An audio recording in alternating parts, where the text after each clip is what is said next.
Good evening. After concluding the 3 weeks retreat for the newly elected NRM and party-leaning independents, the party now shifts its attention on who will hold its flag for Speaker and Deputy Speaker of Parliament. As the party's Central Executive Committee convenes next week, camps have already been drawn between those supporting incumbent Speaker Rebecca Kadaga and her Deputy Jacob Olanya. However, majority of the opposition MPs have already declared their support for Kadaga. So how will the rest for the third most powerful position in the land impact on NRM and opposition? Tonight, we host Emmanuel Dombo, NRM Director for Communication, and Joel Senyonyi, MP-elect, Nakao West.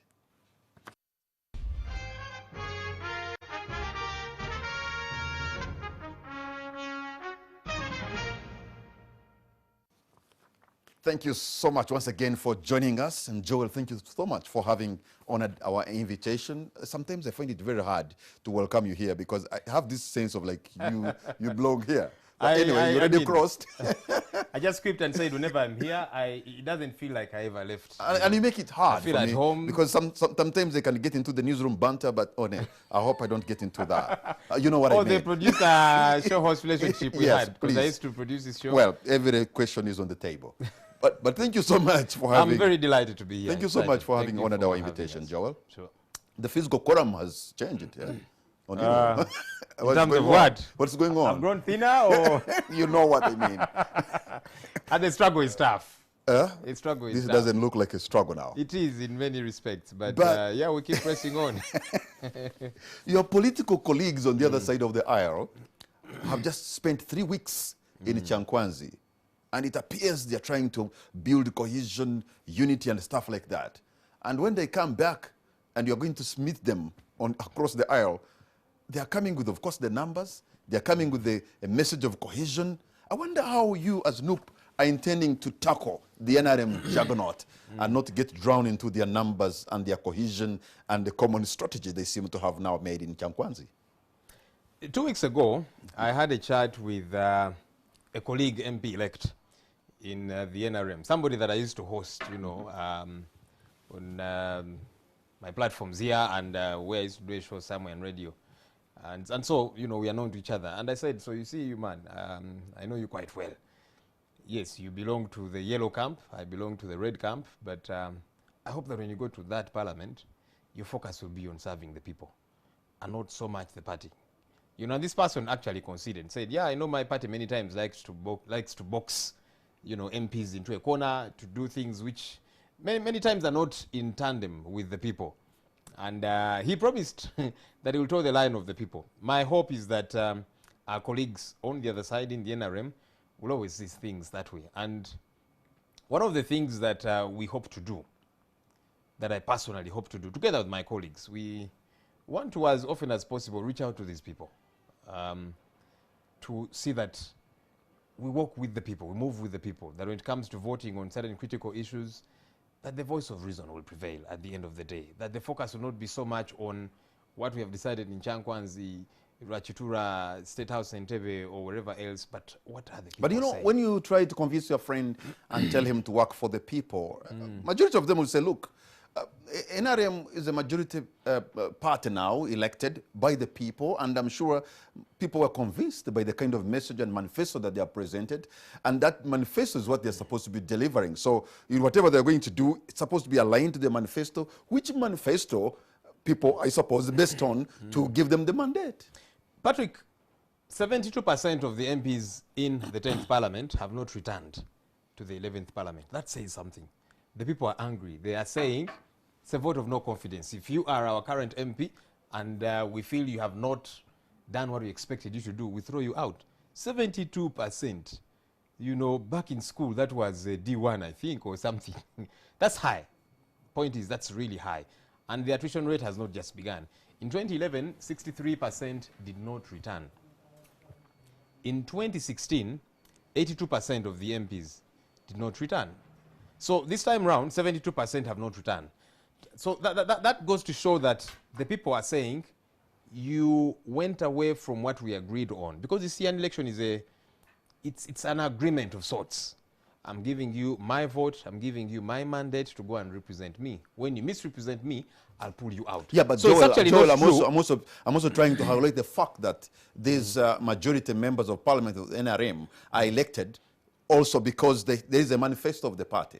And even if it was UNUP which had taken the presidency, Parliament and the cabinet would have to deliver on the NUP kind of manifesto. That's true. But the point I was driving at... And the manifesto is supposed to be working for the people. So when you convince your friend that he should be working for the people, I mean, majority will say, look, we have a contract with the people of Uganda. We won majority of the votes from them because this is what we promised to do for them. And they are not expected to deviate from there, because even when they deviate, then they are moved away from the contract they signed with the people of Uganda. The point that I was making, Patrick, is that many of them actually moved away from what the people expected of them. And that's why individually they suffered. They went to their people and many of them told them to not amend the constitution. That's the 10th parliament, Joel. Yeah, so the dynamics I'm asking you in the interest of the 11th parliament, which you're going to join in a few weeks from now. I'd like you to listen for a minute so you can let this point sink in. So when you say that, yes, they have got the numbers and for that matter the mandate of the people, yes, and maybe no, and we can debate that. But the point I was making is, if you actually do not toe the line of the people, they'll evict you. That's why 72% have not returned. Because individually, their people were telling them, we told you not to touch the constitution. You went and touched it. Majority of them suffered simply because of that. Because the people were saying, we are sending you to represent us, not your views. And a plethora of other laws which they passed, OTT, etc., etc. The people thought, you are really moving away from what we have agreed on. You're not on our side anymore. And so these ones too need to have that at the back of their minds. That it's not enough for you to say, we have the numbers as NRM, we can go to Chankwanzi and decide. Ultimately, your voters are going to single you out of the crowd and they will deal with you. And that's important. So let's have the people away from the politics. There's a place for politics. There's a place well, for they can deal with them, but the party will always replenish itself like it has done. And that's why... And then they continue. It always replenishes. Because there's dynamics at party level. You know how the NRM will use state structures, RDC, etc., etc. But you see, for me, that's why I'm saying we should be able to reach out to the individuals and tell them, look, your survival is tethered to how you serve those people, and not just your party. Every time such a tactic was used, I remember, in the 10th parliament, maybe about 4 or 5 MPs of NRM could vote with the opposition. In fact, they even called them the rebel MPs. You could never see like a big majority that could maybe make a difference. Probably if you make 100%... It's been incremental. We hope it increases a lot more. Even 100% increment will give you 8 MPs. Yeah, so the point is... a number of them have learned from the past. And that's why I told you quite it's actually a number of NRM MPs who said, for me, I'm NRM, but my people have told me not to amend the constitution. That's what they have sent me to do. And some of them actually survived. So incrementally, we hope that these MPs will realize that ultimately the buck stops with the people. Okay. Not what Mr. Museveni wants and what will command you in Chankwanzi. What are the people saying? That's important. We have been joined by the Director of Communications at NRM, Yonebo Emmanuel Dombo. Thank you so much for joining us, sir. Patrick, it's a pleasure. I'm just arriving in from Chankwanzi, and I bring you greetings from the National Leadership Institute, where we have been for a solid 3 weeks. But let me ask, before even, this National Leadership Institute is supposed to be a public institute, right? Absolutely, yes. But how come it appears the NRM has ring-fenced it and sort of monopolized it? It looks like an NRM base. It has historical factors that make it look like that. But I want to tell you that when you read one of the recommendations that was adopted by the NRM MPs of the 11th Parliament, is that they highly recommended all leaders, including the opposition, they should come and have a dose of this, what happens here. And they appreciate, so that they criticize. Yes. You know why you reached There's that actually a time FDC tried and they were frustrated. You shouldn't even be putting it in a recommendation. It's because you have reached a realization that you have monopolized this public institution, which is not supposed to be an NRM base. You have just realized, you have just gotten a grain of shame. And said, we need to give it up to other people. The issue is not liberalization. The issue is giving them an opportunity to partake of what they criticize. Because you cannot force people to belong. And you know what they have been doing every day. You have been hearing my brother here, Senyonyi, condemning how people have been going to Changwas to be indoctrinated as if he has been there and seen people being indoctrinated. But I want to tell you, bring you greetings from Changwanzi. This is about the fourth retreat that I've participated. The previous ones I've participated as a member of parliament, like either elect or member of parliament existing or whatever. This one I was there as a party bureaucrat, running up and down to ensure that things happen. And it was also an opportunity to be in that sphere to see what exactly happens. But I want to tell you, nobody regrets having been there. To all those who went there, and that's the reason why, when the members of parliament will be going to parliament, they didn't want inhibitors, people who prevent them from fulfilling the agenda. They say, but when we're moving forward, some people will be pulling our coats backwards because they don't know the aspirations of our people. So, Honorable, I was going to call you Semuji, Honorable Senyonyi, the spokesperson. First of all, I congratulate you. I admire you at your age. I felt so good when I was elected in that high office, but it comes with responsibility. And I want to tell you, when they throw out members of parliament, in parliament, even the opposition get thrown out. So you'd wonder whether they have also gotten off. And now that you are taking Nope is taking the leadership, I want to congratulate you. And I told you one time here when we were on the talk show, I said you are looking for the Ngule. The Ngule you are looking for is the Ngule of the opposition, which is likely to shift from Bwana Besigye's party to your party. But even that one is good. It is no mean achievement. I want to congratulate you. Wait a minute. You're telling them that the crown they have always been waiting for, they have gotten it? Absolutely, they have it, don't they? We set out in this to see change of leadership at the top post. And we are still at that, Patrick, make no mistake. It's a tough journey. It comes with numerous challenges, but we are not there yet. We must get there. And so for those, and I've met a number of, I'll call them what, naysayers, the Dombos of this world and others after the elections who are saying, now you should be happy. You have a number of MPs in parliament, you're going to become leaders of opposition. And they say, we didn't set out to become leaders of opposition. We set out to become leaders of government. So until then, we don't stop. And it's not just about becoming leaders of government. We are saying a number of things must change, Patrick. So there's people who have been incarcerated all this while. I'm wearing a T-shirt of a young man called Dan Magic. He's one of 33 that are being held at Chitalia, Nubian Lee, and etc., etc. Their crime is supporting somebody else that is not Museveni. Why then do you put elections in place? Because when you put elections in place, everybody should be free to support whoever they want to support. So if people decide to support somebody else, of course that's why they were arrested. They were on Honorable Chagula's campaign trail. We want things like this to change. People are being kidnapped day in, day out. We are back to Idi Amin's days. We are saying these things must change. So it's not just a matter of, want to become leaders of government. We want these things to change. We want the power to return to the people. I don't know when it is that you last went to a public hospital and the situation that is there. I went to Naguru Hospital. It's in my constituency currently. And you find women lying on the floor. Today, this guy is probably starts middle income status. I don't know where it is. Many young people are jobless. Okay. We're going and to these are things that bother us, and we're saying they must change. We're going to return to that, Joel. But let me go back to Emmanuel, because he just talked about one of the recommendations was people like you and the others to go and use Nali. But I also know one of the recommendations was to carry on with the foreign travels and trips by members of parliament. We are in a pandemic battered economy. It appears you have not taken interest to understand that Ugandans are hurting, the economy is bad. When other countries are cutting expenditure, like our neighbors in the south, you just want to remain with things that are going to increase the hemorrhage of public resources. I think that was an error of judgment. How was the resolution? I don't get you. The resolution, you had recommended that foreign trips are removed. But now you reinstated them. So why? We didn't reinstate them.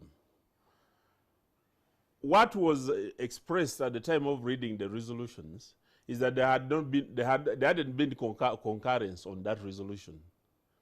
And you saw what the president said. He said during the discussion of that presentation, because the budget framework was discussed, the resource envelope, what is available, was looked at, and a decision was taken that we must be frugal, we must cut public expenditure in order to ensure that we spend money to the productive sectors of government. Now, what they opposed is when they said including the trips of parliament, you know that they are going to be members of parliament, and ordinarily, but the president was very emphatic when he responded to them. He said, by the way, this time there is not going to be a joke. One, he's the Minister for Finance, after all.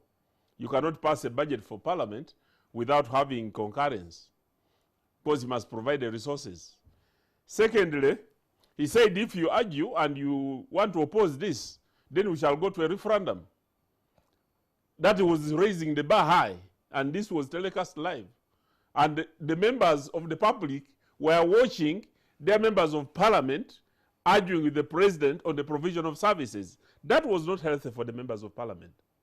And I want to tell you that if it became a referendum issue, all of them would lose. So what kind of ideological orientation did you do up to the end of the retreat, when majority of members of parliament are still thinking to have money used in areas that are not going to help the people?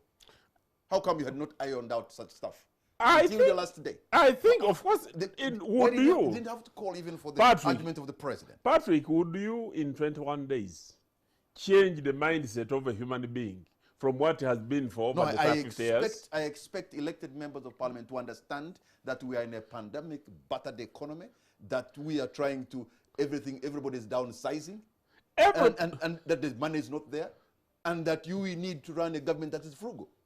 Actually, it doesn't take 3 weeks for that to me, I think the person who added that word, it was the literature, the people who had the secretariat, who added that word, including the foreign trips. So, because once you are frugal, your people are the secretariat. Once you are frugal, once you are frugal and cut public expenditure, you don't need to qualify it, because in principle... So, Honorable Dombo, you're telling us that your secretariat has a tendency of smuggling in things. It was not smuggled in, but we could have done without it. And the principle of the resolution would have remained. Because by and large, members of parliament accepted the resolution that we must be frugal, cut public expenditure. Now, when it is specifically singled out, because we are not singling out everything, why did we mention out this one? And this I started wondering when I went outside. And I said, after all, why did we again have to mention this one? Because we are not mentioning each specific area for ministries that are going to be cut down. So it was really a consequence which was uncalled for. But like you had the president discuss and tell the people, he said they are going to be interacting in the caucus. And that is real. That's going to be the field, the arena, where most of the decisions are going to be taken. But I want to tell you that members of parliament were changed. They are very positive. And I've never been in a retreat with this level of discipline. The only unfortunate part, Patrick, you know that one of our colleagues, the director for mobilization, Honorable Matthias Kasamba, whom we started the retreat with, a few days ago succumbed to sickness, and he died after having been diagnosed with a brain tumor, which was growing so fast. And it's very unfortunate that this a very progressive leader the people of Kakuto produced.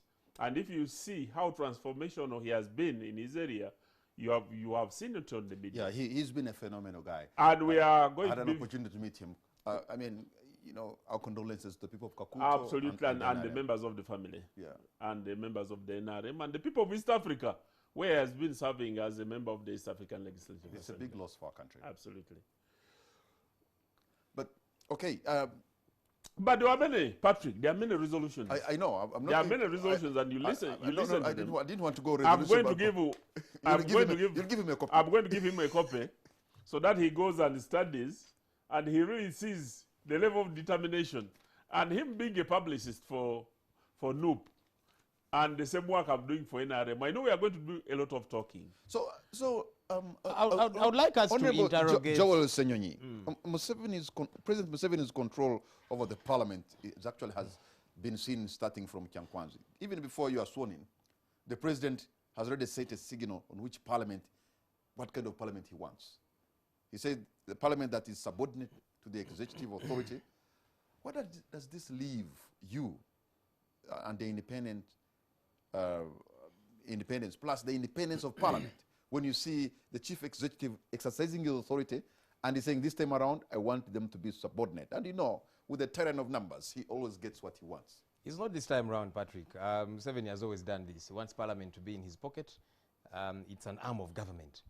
Parliament actually is meant to supervise the executive. That's one of the roles, the 4 cardinal roles of parliamentarians. 1 is legislative, 2 is representation, budgetary allocation and passing of the budget, and 4, very critical, oversight. So parliament is actually the supervisor, legally speaking, of the executive. Museveni does not want that. You know, he wants to be able to hold parliament by the nose, control it, do what I want, etc., etc. But I wanted us to interrogate a little this question of the frugality. I agree. I'm one of those who think that there is need for a cut down on much of our public expenditure. You know, whether it be for foreign trips for members of parliament and so on.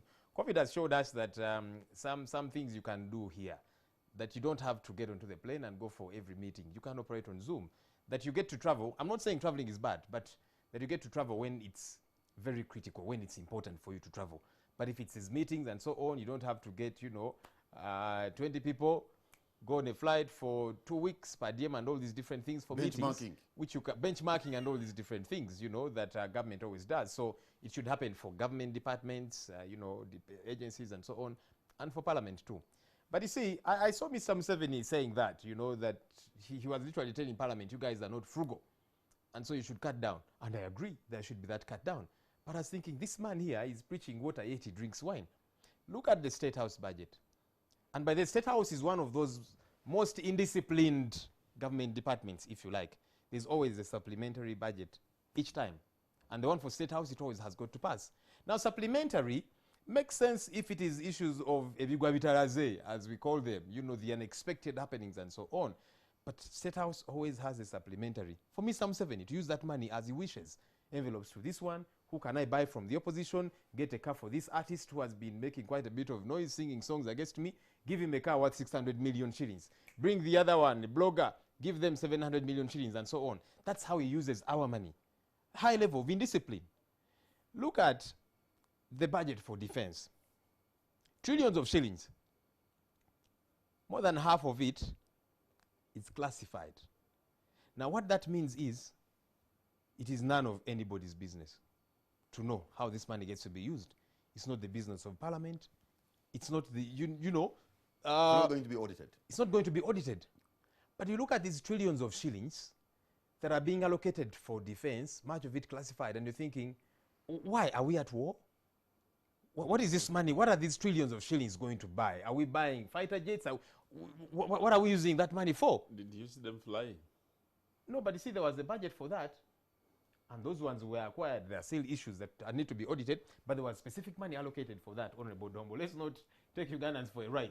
But these trillions of shillings that are being allocated, what is it for? We're in Somalia, but we're not the ones paying for that. The Americans are.